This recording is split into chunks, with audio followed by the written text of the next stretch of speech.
Alors, second setup cette fois, mesure de flux d'impact latéral. Alors pareil, je vous montrerai comment est positionnée la turbine par rapport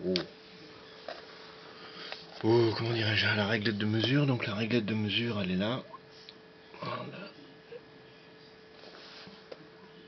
c'est pas très clair, le fond n'est pas très... Enfin, je pense que ça va être visible. Alors allons-y.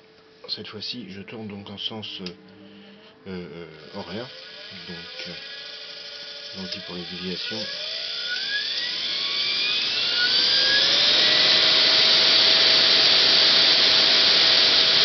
Donc, je passe de la division 2 à la division 2,3, un peu oscillant. Voilà. Inversion du sens de rotation.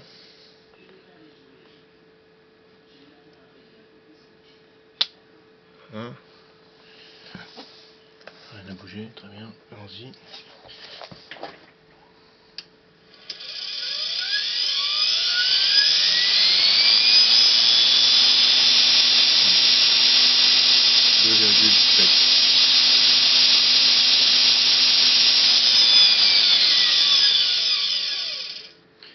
Donc là c'est l'inverse, on obtient la plus forte déviation lorsque la turbine tourne en sens, je vais faire des démonstrations, la plus forte déviation lorsque la turbine tourne en sens compresseur, c'est-à-dire que le flux fait une poussée beaucoup plus importante sur la pale dans ce sens-là, alors que lorsque le flux est projeté, il a tendance à longer la pale et à moins appuyer dessus.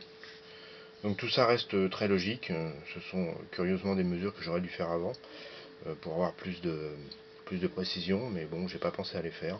C'est la progression du développement qui amène à chercher à faire des tests, à comprendre un peu plus. Donc tout ça c'est un petit peu erratique, mais bon, voilà. Donc preuve est faite que le compresseur, selon le sens d'orientation des pales, n'a pas du tout les mêmes caractéristiques.